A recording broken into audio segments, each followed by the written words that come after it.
আল্লাহ রাব্বুল আলামিনের শুকরিয়া যে আজকে আমরা সিরাতের মজলিসে উপস্থিত হতে পেরেছি। আপনাদের এখানে নবীজির সাথে কিছু সময় শিরোনামে সিরাতের আলোচনা চলতেছে। এর আগে এক পর্ব হয়েছে, আজকে দ্বিতীয় পর্ব। তো আজকের পর্বের যে বিষয় ছিল সেটা হচ্ছে নবীজি আসার আগে আরবের সমাজ ব্যবস্থা কেমন ছিল এবং নবীজিকে আল্লাহ কেন আরবেই পাঠিয়েছেন ইত্যাদি। তো আমরা এখানে একটা মৌলিক বিষয় আগে বোঝার চেষ্টা করি যে আমরা নবীজির জীবনী জানতে চাই, নবীজির সিরাত জানতে চাই, কিন্তু প্রত্যেকটা সিরাতের শুরুতে একটা বড় অংশ আলোচনা থাকে নবীজির আসার আগে পৃথিবীর অবস্থা কেমন ছিল, আরবের অবস্থা কেমন ছিল। কিন্তু আমরা তো জানি যে আরবের নবীজি আসার আগে যে সময় ছিল এটা কিসের সময় ছিল?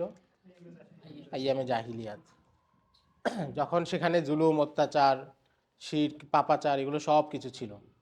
তো এটা জেনে আমাদের লাভ কি? আমাদের জন্য তো আদর্শ হচ্ছেন নবীজি।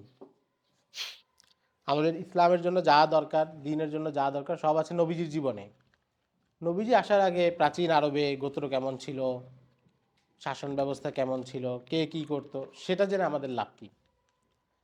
আমরা অনেকেই এই অংশগুলো পড়ি কিন্তু এটা বুঝতে পারি না যে আসলে এটা কেন পড়তেছি।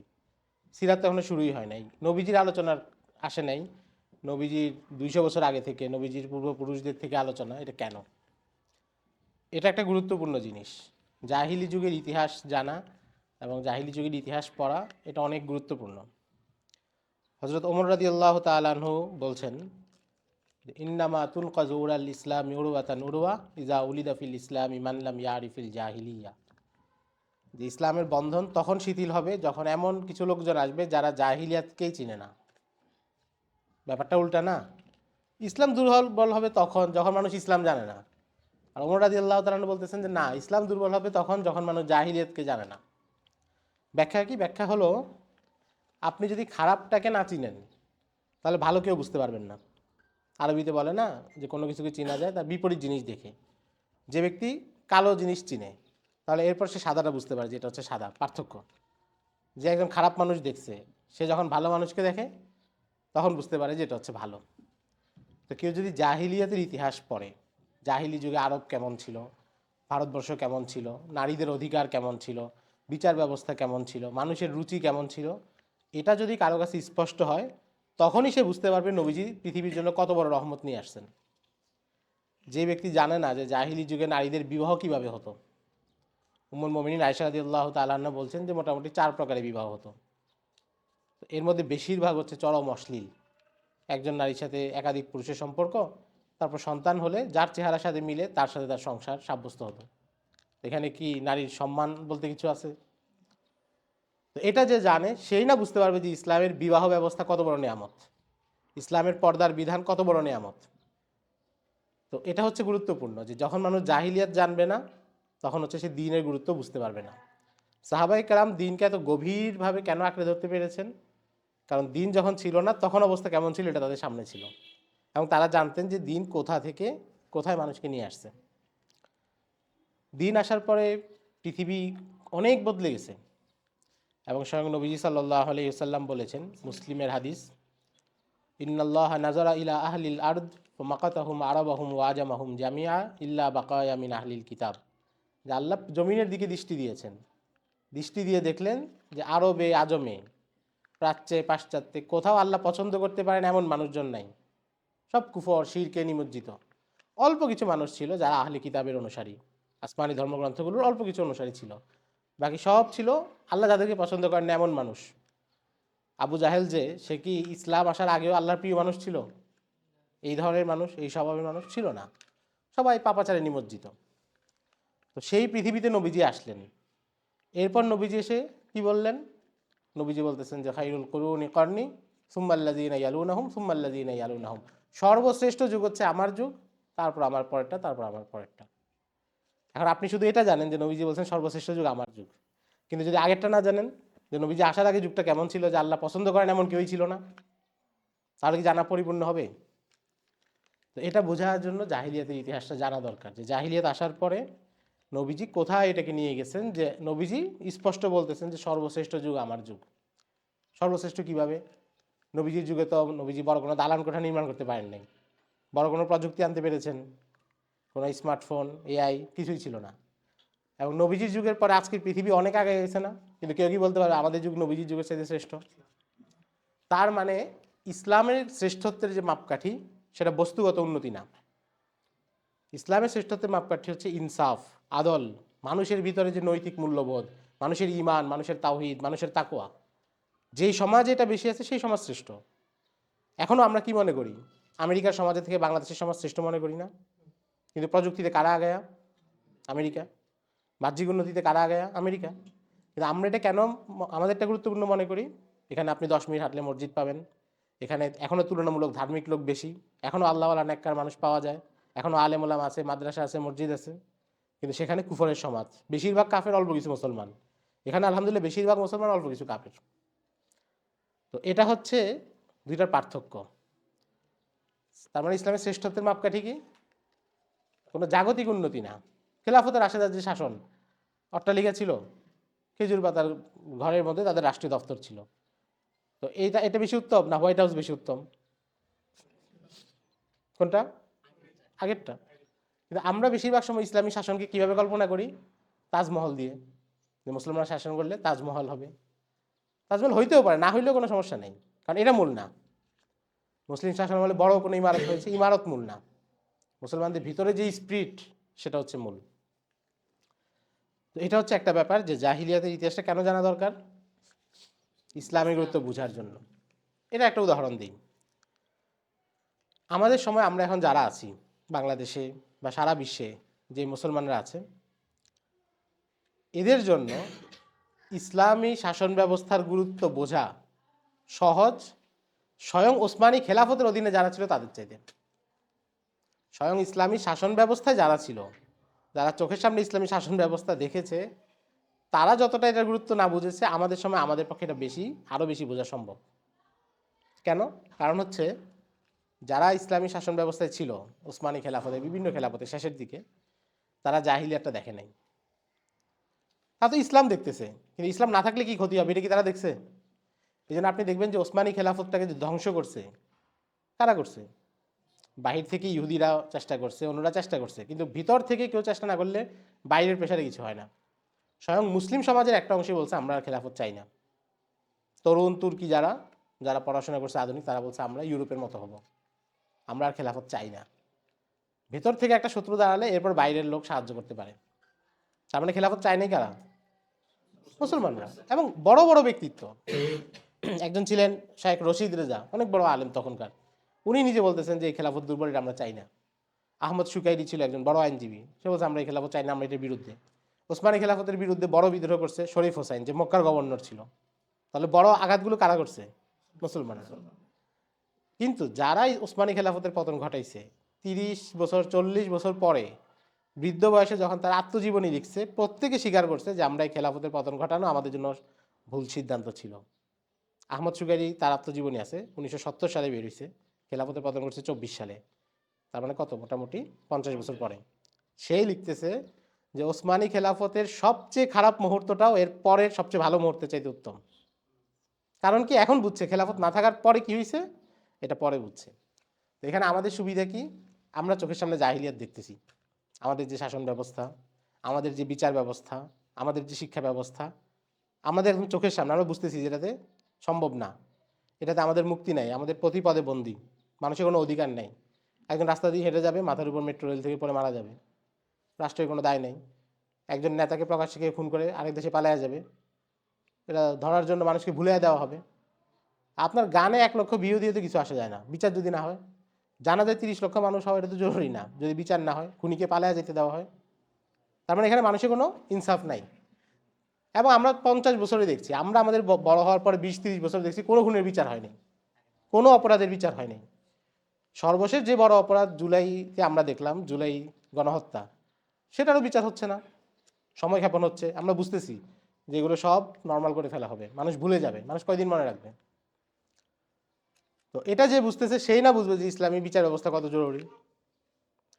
যে আমাদের শিক্ষা ব্যবস্থা দেখে যে একজন মুসলমানের সন্তান এই শিক্ষা ব্যবস্থায় পড়ে কিন্তু দিনের মৌলিক ইলম নাই, সেই না বুঝবে যে ইসলামের শিক্ষা ব্যবস্থা কেন যা দরকার।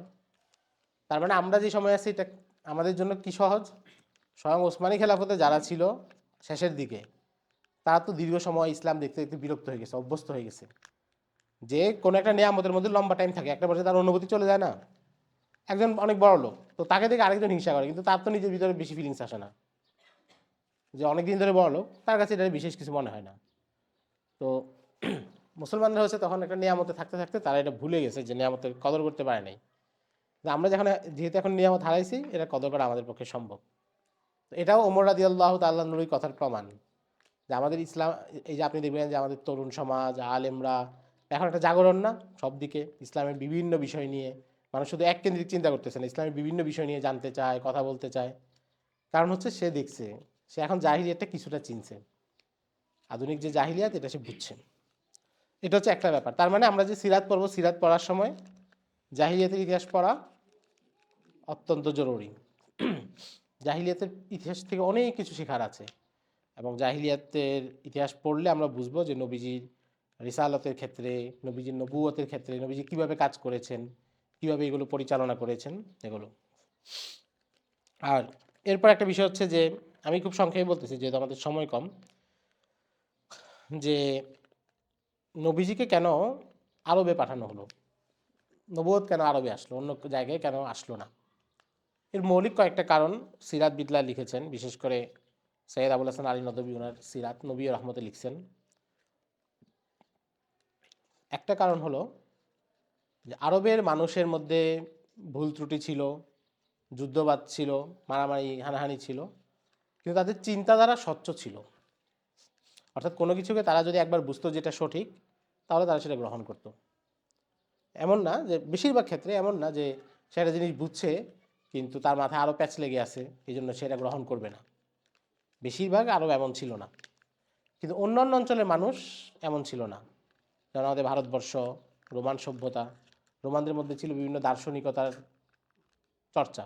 তো যারা দর্শন চর্চা করে, কথায় কথায় যুক্তি, এরা হচ্ছে এক যুক্তির পেছনে আরেক যুক্তি দাঁড় করাতে করাতে গিয়ে হারিয়ে যায়, স্বচ্ছতা থাকে না মাথার মধ্যে। আপনি দেখবেন যে যারা অনেক সময় একজন মূর্খ মানুষ, তাকে আপনি কোনো একটা কথা বলতেছেন, এক বাক্যে সে বুঝে ফেলছে, কিন্তু একজন শিক্ষিত মানুষ অনেক সময় এটা বুঝতে পারে না, কারণ তার মাথায় অনেকগুলো প্রশ্ন আসতে থাকে। প্রশ্ন আসলে একদিক দিয়ে ভালো, অনেক সময় সে মূল বিষয় ধরতে পারে, আবার অনেক সময় প্রশ্নের কারণে সে মূল বিষয় থেকে সরে যায়, এটা একটা সমস্যা হয়। তো আরবের মানুষের মাথায় আগে থেকে কিছু ছিল না, তারা মূর্তি পূজা করতো, কিন্তু এখানে কোনো দর্শন, এখানে কোনো চিন্তা যুক্তি এগুলো কিছু ছিল না। এই জন্য যখন তাদের সামনে ইসলামটা উপস্থাপন করা হয়েছে, মৌলিকভাবে খুব সহজে তারা এটা গ্রহণ করেছে। এবং এটা আমরা দেখি কি, যদি ইসলামের ইতিহাসও আমরা দেখি, আরব অঞ্চলের মুসলমানরা যারা ইসলাম গ্রহণ করেছে তাদের ইসলামটা সবসময় একটা বিশুদ্ধ ছিল। কিন্তু অন্য অঞ্চলে যারা ইসলাম গ্রহণ করেছে এরপর এখানে অনেক সংমিশ্রণ ঘটেছে। যেমন পারস্যে যখন মানুষ ইসলাম গ্রহণ করেছে, তারা হয়েছে কি, তারা শিয়া হয়ে গেছে। তারা অগ্নিপূজক, তাদের যে প্রাচীন ধর্ম ছিল সেগুলোর নতুন কিছু, তাদের পুরনো কুসংস্কার, সেটা তাদের নতুন ধর্ম নিয়ে আসছে। তার মানে পরিপূর্ণ বিশুদ্ধভাবে কিন্তু তারা এটা হয় নাই। এবং সেখানে যখন তারা সুফিবাদ চর্চা করছে, তাসাউফ চর্চা করছে, তাদের প্রচুর পুরনো চিন্তাধারা এটার মধ্যে মিশ্রণ ঘটাইছে। কিন্তু সাধারণত আরবে কিন্তু এটা হয় নাই। এটা হচ্ছে একটা প্রমাণ যে আরবের মানুষ যে স্বচ্ছ। এবং এখনও আপনি তুলনামূলক দেখবেন যে আরব বিশ্বের মানুষজন তারা সাদাসিধে বেশিরভাগ, তাদের শাসকরা খারাপ, কিন্তু সাধারণ জনগণ তো মাশাআল্লাহ এখনও অনেক ভালো। এটা হচ্ছে একটা একটা গুরুত্বপূর্ণ দিক। দ্বিতীয় গুরুত্বপূর্ণ দিক হচ্ছে যে আরব কোনো বড় গুরুত্বপূর্ণ এলাকা ছিল না ওই সময়ের পৃথিবীতে, কোনো বড় সাম্রাজ্যের রাজধানী না। এখন সাম্রাজ্যের রাজধানী বা কোনো বড় পরিচিত এলাকা হলে সেখানে নতুন কিছু তৈরি হওয়া কঠিন। আপনি এখানে একটা মাদ্রাসা করা সহজ ফেনীতে, বা গ্রামের দিকে করা আরও বেশি সহজ, কিন্তু ঢাকায় আরও বেশি কঠিন না? গ্রামের দিক থেকে মহিফালে এসে করা কঠিন, মহিফাল থেকে ঢাকায় গিয়ে করা বেশি কঠিন। তো আরব হচ্ছে এটা কেন্দ্রের বাইরে। যেমন রোমানরা এবং পারসিকরা তারা যখন লড়াই করতেছে, তারা লড়াই করতেছে কোথায়? সিরিয়া নিয়ে, ফিলিস্তিন নিয়ে। আরব নিয়ে তারা লড়াই করে নেই, কারণ এটা অনুর্বর এলাকা, এখানে কোনো চাষাবাদ ফসল টসল হয় না। এরা ব্যবসা ট্যাবসা করে খায়, অথবা মদিনায় কিছু খেজুর বাগান দিয়ে খায়। এখান থেকে তো তাদের টাকা পাওয়ার বেশি উপায় নাই, উর্বর জায়গা না। তো ফলে এই জায়গার প্রতি তাদের গুরুত্ব ছিল না। ফলে এখানে একটা নবুয়তের দাওয়াত, সেটা দাওয়াতের আহ্বান ছড়িয়ে দেওয়া, মানুষের মধ্যে এটা তৈরি করা, এবং দীর্ঘ সময় তাদের নজরদারির বাইরে থেকে পুরো শক্তি মজবুত করা সম্ভব ছিল। আমরা দেখি যে 23 বছরে নবী সাল্লাল্লাহু আলাইহি সাল্লাম এখানে শক্তি অর্জন করেছেন, এবং এরপরে যখন এখান থেকে দাওয়াতটা বাইরে আসছে 10-12 বছরের মধ্যে রোমান সাম্রাজ্য এবং পারসিক সাম্রাজ্যকে ভেঙে দিছে। কিন্তু এটা যদি প্রথমেই ওই সাম্রাজ্যের কোনো কেন্দ্রে সূচনা হতো তাহলে সেটা কঠিন ছিল। তো এগুলো হচ্ছে আরবের মানুষের এই যে জাহিলি যুগের ইতিহাস পড়লে, তখনকার প্রেক্ষাপটটা পড়লে এই বিষয়গুলো আমাদের বুঝে আসে।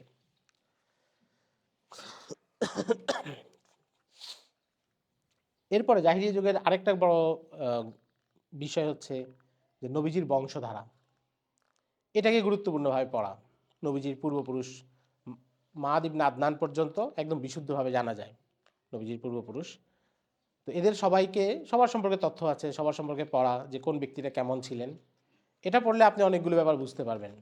এক নম্বর বুঝতে পারবেন যে নবীদেরকে আল্লাহ সবসময় সম্ভ্রান্ত বংশে পাঠান।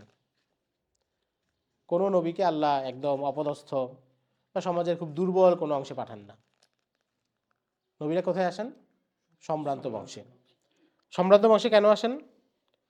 কারণ মানুষ সাধারণত সম্ভ্রান্ত ব্যক্তিদের নেতৃত্ব মেনে নেয়। ফেনীতে আব্দুল আউয়াল মিন্টু হবে অথবা তার ছেলে হবে। আমি গিয়ে দাঁড়ালে স্বাভাবিকভাবে আমি যত ভালো মানুষ হই, মানুষ কি আমার প্রতি আকর্ষণ অনুভব করবে? করবে না। আপনি কি? আপনাকে চিনি না, আপনার কোনো ঐতিহ্য নাই। কিন্তু আরেকজনের পরিবারে 50 বছরের একটা ঐতিহ্য আছে, তার ভুল ত্রুটি থাকলেও মানুষ কি চিন্তা করবে? তাদের একটা অভিজাত্য আছে, তাদের অভিজ্ঞতা আছে, তারা ভুল ত্রুটি হইলেও তারা নেতৃত্ব দিতে পারবে। কিন্তু একদম অপরিচিত মানুষ, সে নেতৃত্ব কেউ গ্রহণ করে না। ধরেন বেলাল রাদিয়াল্লাহু তাআলা আনহু, যিনি আবিসিনিয়া থেকে আসছেন, এটা তার জন্য পরদেশ, এখানে তিনি কৃতদাস। সেই মানুষের নেতৃত্ব কি মক্কার সমাজ গ্রহণ করবে? ব্যাপকভাবে গ্রহণ করবে না। তো নবীরা তাদের সমাজে আসেন সম্ভ্রান্ত বংশে, কারণ এটা একদিকে হচ্ছে সমাজের মানুষ স্বাভাবিকভাবে তার প্রতি একটা নত থাকে। যেমন আমরা দেখি নবীজি সাল্লাল্লাহু আলাইহি সাল্লাম নবুয়ত পাওয়ার আগে হাজর আসওয়াদ পাথর যখন স্থাপন করতে গেছেন, তারা সবাই নবীজি সিদ্ধান্ত মেনে নিছে না? তখনও তো নবী হন নাই, মেনে নিছে। কারণ কি? কারণ সে হচ্ছে আমাদের কুরাইশের বড় নেতা, আব্দুল মোত্তালিবের নাতি। আব্দুল মোত্তালিব হচ্ছে যে জমজম কূপ আবার আবিষ্কার করছে। আব্দুল মোত্তালিব হচ্ছে হাশিমের ছেলে। হাশিম হচ্ছে যে কুরাইশে বাণিজ্যিক যাত্রার সূচনা করছে, এবং তার পূর্বপুরুষ কুসাই, সে হচ্ছে মক্কায় দারুন নদওয়া প্রতিষ্ঠা করছে, এবং তার পূর্বপুরুষ কুরাইশ, যার সময় আমাদের এই পুরো গোত্র শক্তিশালী হয়েছে। তো এরকম একটা বংশের ছেলে, এবং সে নিজেও খুব সম্ভ্রান্ত। তার চাচা আবু তালিব বর্তমান রানিং এমপি তাদের সমাজের ভাষায়, এবং তার চাচা আব্বাস, সে হচ্ছে হাজিদের পানি পান করায়। তার আরেক চাচা হামজা, যে হচ্ছে সবচেয়ে বড় যোদ্ধাদের একজন। তার আরেক চাচা আবুল আহাব, কুটবুদ্ধির হইলেও তো নেতা, লোক দুষ্ট কিন্তু নেতা তো। তাহলে এরকম ফ্যামিলি একটা ছেলে এসে যদি কিছু করতে চায়, কে বাধা দিবে? কোনো এমপি সাহেবের ছেলে যদি ফেনী শহরে অর্ধেক ধরে কোনো মাদ্রাসা করে, কে বাধা দিবে? কিন্তু আমি আপনি এসে একটা ফ্ল্যাট নিয়ে খুলতে গেলে অনুমতি দিবে না, বলবে এখানে কি করবেন? এটা হচ্ছে সমাজের স্বাভাবিক বাস্তবতা। তো তার মানে নবীদের এক কারণে আসেন এই জন্য, যেন তার জন্য আগে থেকেই ফিল্ড তৈরি থাকে, মানুষ মেনে নিতে খুব বেশি কষ্ট না হয়। আর দ্বিতীয় বিষয় হচ্ছে, এটা তাদের নবুয়তের একটা দলিল। নবীরা সম্ভ্রান্ত বংশে আসবেন, এটা নবুয়তের দলিল। এবং এই দলিলটা এত স্বতঃসিদ্ধ যে সবাই জানতো। এই জন্য আমরা দেখি যখন হিরাকলের কাছে নবীজি চিঠি পাঠাইছেন, রোমান সম্রাটের কাছে ইসলামের দাওয়াত দিছেন, আসলিম তাসলাম ইউতিকাল্লাহু আজরা কামার রাতাইন ফাইন তাওয়াল্লাইতা ফাইন্না আলাইকা ইসমাল আরিসিয়িন। ইসলাম গ্রহণ করো তাহলে 2টা প্রতিদান পাবা, আর যদি ইসলাম থেকে ফিরে যাও তাহলে তোমার যে জনসাধারণ তাদের পাপ তোমার উপর আসবে। তো হিরাকল করছে কি, আবু সুফিয়ানকে ডেকে আনছে। সে বলছে যে এই, তার কারণ তা তো চিনেই না। আপনার যদি এখন ছাগল নাই আর কোনো এক ভিতরের গ্রাম থেকে কেউ চিঠি পাঠায়, আপনি চিনবেন? আপনার বাড়ি ধরে দিকে না। তো বলে যেটা ও আরবের এখান থেকে চিঠি পাঠাইছে, এটা কে? ওই এলাকার কোনো লোক আছে কিনা দেখো। তো বাজারে গেছে, বাজারে তখন আবু সুফিয়ান আসছে ব্যবসা করতে সিরিয়ায়। আবু সুফিয়ানকে নিয়ে আসছে, তাকে বসাইছে, প্রশ্ন উত্তর করতেছে। তো সেখানে সে জিজ্ঞাসা করছে যে আচ্ছা, 12টা প্রশ্ন করছে, এর মধ্যে একটা প্রশ্ন হচ্ছে তার বংশ কেমন। কে করতেছে? হিরাকল, যে হচ্ছে খ্রিস্টান। তো আবু সুফিয়ান বলছে যে তার বংশ আমাদের মধ্যে সম্ভ্রান্ত বংশ। তো এরপরে হিরাকল কি বলতেছে? কাযালিকার রসুলু তুবআসু ফি নাসাবি কওমিহা। হ্যাঁ ঠিক আছে, তাইলে নবীরা উচ্চ বংশে আসে। এবং হিরাকল স্পষ্ট হয়ে গেছে যে উনি নবী, যদিও পরে সে ক্ষমতার লোভে ইসলাম গ্রহণ করে নাই, কারণ তার পাদ্রীরা বলছে আপনি ক্ষমতা গ্রহণ করলে আমরা বিদ্রোহ করব। তো তার মানে নবীরা সম্ভ্রান্ত সম্ভ্রান্ত বংশে আসে, এটা এমন একটা দলিল যেটা হিরাকলও জানতো। এখান থেকে আমরা একটা বিষয় বুঝতে পারি, সেটা হচ্ছে কেউ যদি ইতিহাস ভালো করে পড়ে, কারো কাছে যদি ইতিহাস জানা থাকে, এবং ইতিহাসে আল্লাহর যে সুন্নাগুলো আছে, বলেন তাজিদ আলী সুন্নাতিল্লাহি তাবদিলা, আল্লাহর সুন্না, আল্লাহর রীতিনীতি তুমি কোনো পরিবর্তন পাবা না। কেউ যদি ইতিহাস জানে, আল্লাহর সুন্নাহগুলো জানে, তার পক্ষে হক চিনা ওই ব্যক্তির চাইতে সহজে যে ইতিহাস জানে না। হিরাকল যে বুঝলো যে এই মানুষটা নবী, এটা কি সে আকীদার কিতাব পড়ে বুঝছে? এটা সে ফিকহের কিতাব পড়ে বুঝছে? কিভাবে বুঝছে?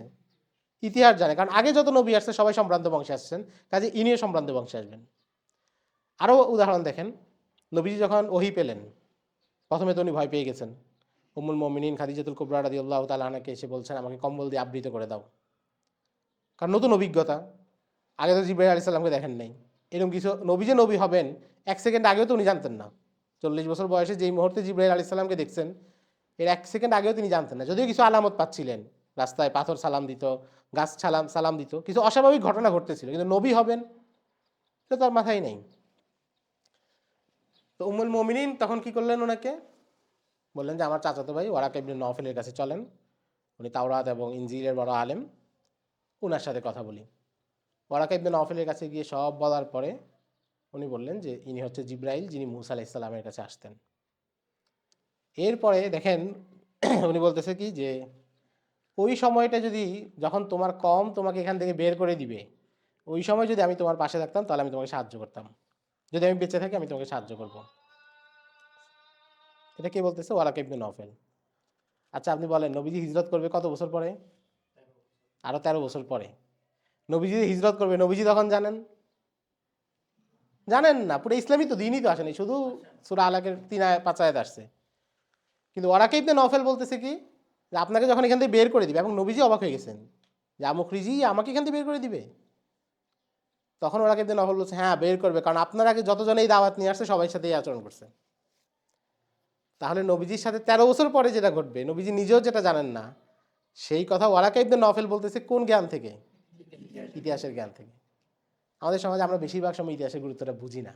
আমরা মনে করি ইতিহাস তো কিছু গল্প কাহিনী। না, ইতিহাস যদি কেউ সঠিকভাবে জানে তাহলে সে হক চিনা তার জন্য সবচেয়ে সহজ।